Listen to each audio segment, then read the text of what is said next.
Assalamualaikum warahmatullahi wabarakatuh. Bertemu lagi dengan Mang Amsi dari Syariah Saham. Di video kali ini kita akan mencoba membahas tentang saham-saham yang lagi rame dibicarakan terkait dengan infrastruktur ya, yang berkaitan dengan SWF ya, SWF, Sovereign Wealth Fund gitu. Kemarin ramai tentang konstruksi BUMN. Nah, di video kali ini juga saya ingin menjawab beberapa pertanyaan dari teman-teman yang bertanya tentang saham-saham BUMN, apakah masih murah atau berapa sih nilai wajarnya gitu ya. Sebelumnya terima kasih sudah subscribe, like, dan komen channel ini. Terus dukung dan support, mudah-mudahan bisa bermanfaat buat teman-teman semuanya. Kita awali dari data tentang saham-saham yang bergerak di bidang konstruksi bangunannya. Ini adalah saham-saham yang sudah melaporkan Q3 atau laporan sampai bulan September 2020, dan beberapa di antaranya itu ada yang merupakan saham-saham BUMN ya. Mungkin yang terkenal ada Adikarya, kemudian PTPP, kemudian Wijaya Karya, dan Waskita Karya. Kebetulan Waskita Karya untuk periode saat ini tidak masuk di konstituen isi ya teman-teman, jadi kita tidak bahas. Nah, untuk yang tiga, Adikarya, Wika, dan PTPP, seperti biasa ini adalah informasi, bukan beli dan jual. Rekomendasi beli atau jual silakan sesuaikan dengan profil risiko masing-masing ya teman-teman. Disclaimer on. Ini adalah data dari Q3 2020. Kita bisa lihat Wijaya Karya, PTPP, dan Adikarya. Kita lihat dari kapitalisasi pasarnya masih besar Wika ya, paling besar. Kemudian pendapatannya juga paling besar Wijaya Karya. Kemudian laba bersihnya tentunya juga Wijaya Karya ini berbanding lurus ya. Nah, kita tinggal lihat return on equity-nya, ternyata Wika 0,41%, sangat kecil karena ada penurunan yang drastis ya di tahun ini.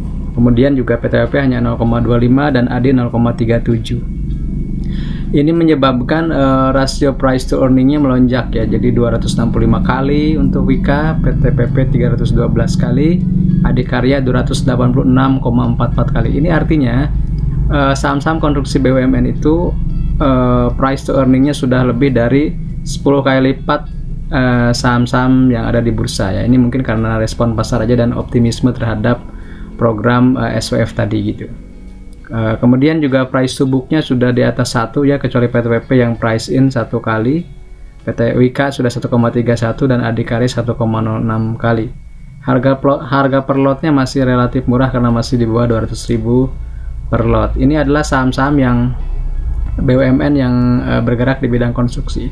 Nah, ada dua saham yang sebenarnya bukan BUMN tapi konstruksi swasta, tapi secara valuasi dan secara rasio keuangan mungkin teman-teman bisa cermati ya. Dan ini bukan berarti saya memiliki saham tersebut, dan kebetulan dua-duanya saya tidak punya. Pertama adalah Total Bangun Persada. TOTL ini kapitalisasi pasarnya memang tidak besar ya, cuma 1,3 triliun.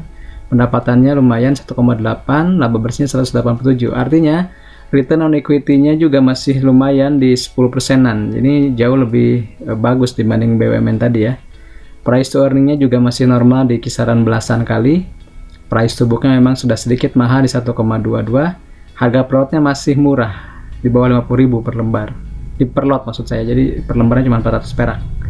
Satu lagi adalah saham NRCA. Ini anaknya SSIA ya, anaknya Surya Semesta Internusa. Nah, ini juga lumayan, kapitalisasinya 900 miliar, pendapatannya 1,6 triliun, laba bersihnya 65 miliar ya. Return on equity-nya 7%-an, price to earning-nya rata-rata di 10 kali, 11 kali ya gitu. Kemudian price to book-nya masih di bawah 1. Jadi ini sebenarnya ini masih murah gitu karena masih di bawah 1 ya. Kalau tadi TOTL sudah di atas 1, ini masih di bawah 1, dan harga pelotnya sangat terjangkau teman-teman, hanya 38.000. Jadi TOTL dan RCA ini bisa jadi alternatif teman-teman yang suka dengan perusahaan konstruksi namun rasionya masih wajar atau rasionya masih masuk di akal gitu, tidak ratusan kali tadi. Meskipun ini mungkin ditopang dengan sentimen SWF ya, tapi kalau kita kembalikan ke fundamental ya, mau tidak mau harus diakui ini adalah sudah sangat mahal. Dan ini ada alternatifnya bagi teman-teman yang belum bisa masuk di saham-saham konstruksi mungkin 2 perusahaan ini, TOTL dan NRCA ini bisa dipertimbangkan. Dan tambahan lagi, NRCA TOTL ini adalah perusahaan yang lumayan rajin bagi dividen dan yieldnya besar ya teman-teman, yieldnya lumayan besar. Itu saja mungkin dari saya. Terima kasih atas perhatiannya, dan juga seperti slogan Syariah Saham, kita ingin investasi kita itu amanah dan berkah berlimpah. Silahkan subscribe, like, dan komen channel ini untuk informasi saham syariah selanjutnya. Terima kasih. Assalamualaikum warahmatullahi wabarakatuh.